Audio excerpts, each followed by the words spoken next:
Hello, everyone. This is Adam McOmber, and I'm going to read for you a piece of flash fiction. It's kind of a ghost story, so we can call it a flash ghost story.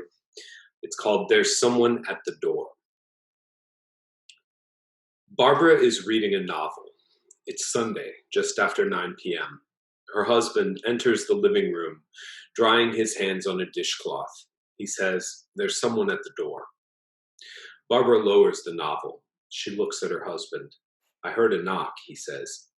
"I didn't hear anything," Barbara says. She lifts a glass of wine from the table beside her chair and takes a sip. "Well, you weren't listening then," her husband says. But Barbara has been listening. She's quite sensitive to sound, and she would know if someone knocked on the door, especially if her husband heard it all the way from the kitchen.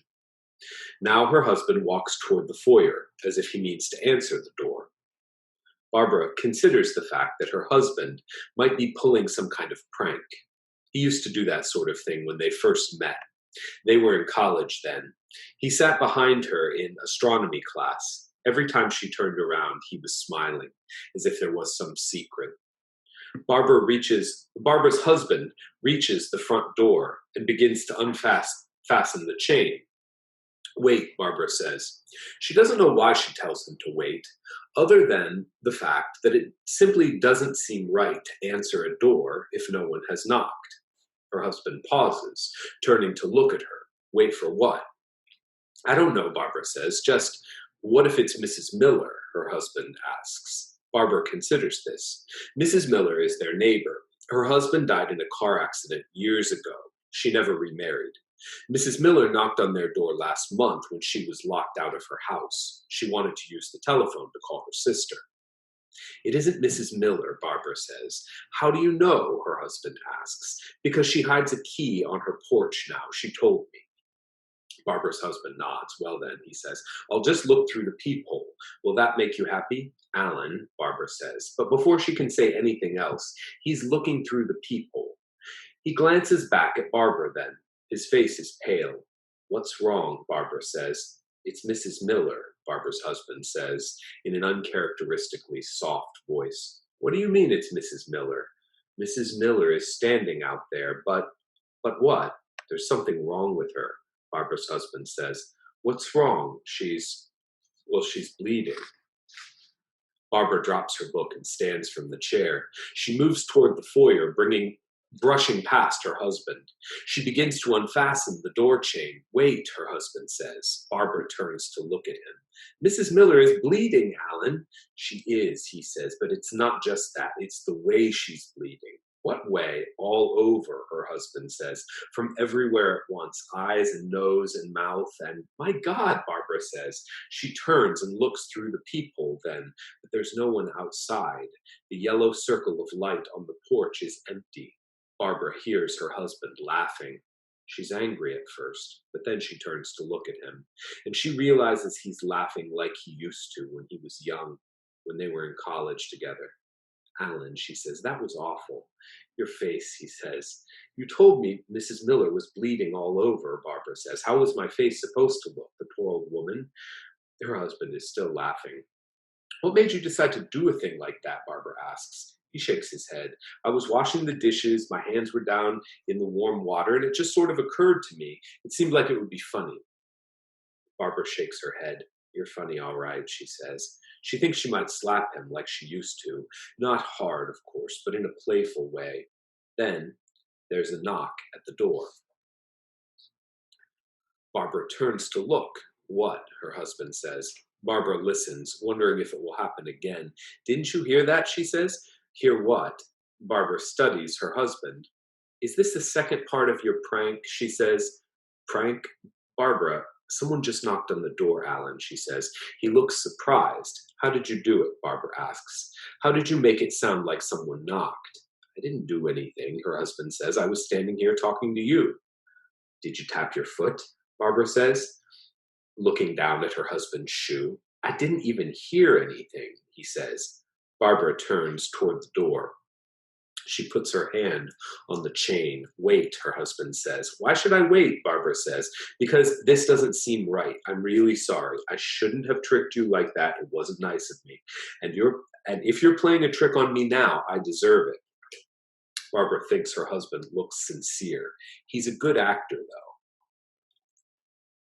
He used to act in college.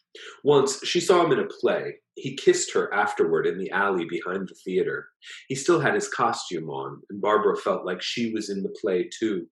She realizes now it's entirely possible that her husband is not afraid at all. Barbara turns and looks through the peephole. There's no one standing in the yellow circle of light on the porch, and there's no one in the shadows of the yard either. Barbara makes a sound at the back of her throat. What? Her husband says. Barbara shakes her head. She walks back to her chair in the living room. She sits down calmly and takes another sip of wine. Then she picks up her novel and starts to read. You're reading? Her husband says. I am, Barbara says. But you said you heard. I know what I said, she replies. Why don't you just go back and finish the dishes? Her husband doesn't move from the foyer. Everything is silent. Then Barbara hears her husband unfasten the door chain. She hears him turn the door handle. Alan, she says. She realizes she wants to tell him to wait, but there's no time for that. He's already opened the door. He's walking outside onto the porch. Alan, she says again. He doesn't answer. Barbara stands and walks into the foyer. She looks out onto the porch. There's no one in the pool of yellow light. She looks into the darkened yard beyond. There's no one. She wants to call out, to tell her husband, this isn't funny. When he used to pull pranks in college, they were always harmless things, but this. Barbara pauses. She knows what she has to do. She steps back inside the house and closes the front door. Then she waits. Finally, there's a knock. Barbara goes to the peephole and looks out. Her husband is there. He's smiling. Alan, Barbara says. He doesn't respond. When Mrs. Miller knocked on the door last month, it had been Barbara who went to answer. She peered out through the peephole and saw Mrs. Miller, small and shivering, in the pool of yellow light. Barbara had opened the door. Mrs. Miller told her that she'd gotten locked out of the house. It had been such a foolish thing. Barbara looked at Mrs. Miller and thought about what it would feel like to be so old and alone. She felt sorry for Mrs. Miller. More than that, she felt glad that she herself was not old and alone. Barbara was 37. She had Alan, cheerful Alan, who was kind and often thoughtful. I'm not going to open the door, Alan, Barbara says, standing in the foyer. You can stay out there in the cold. She looks through the peephole again. Alan is in the same spot in the yellow pool of light, still smiling. He looks like he did when they were young. In fact, Barbara realizes, he looks exactly like he did when they were young. He doesn't look like her husband anymore. He looks like a photograph of the boy she met in astronomy class, the boy who would smile at her as if he knew a secret. Alan, she says through the closed door, what are you doing? What's wrong? He doesn't answer. He only smiles. Barbara thinks of Mrs. Miller then. She thinks of Mrs. Miller's husband, who died in a car accident. Barbara never met him. He died before she and Alan moved into the neighborhood. She wonders what his name was. She wonders if she ever heard Mrs. Miller speak it out loud. Barbara realizes her husband has now come closer to the door.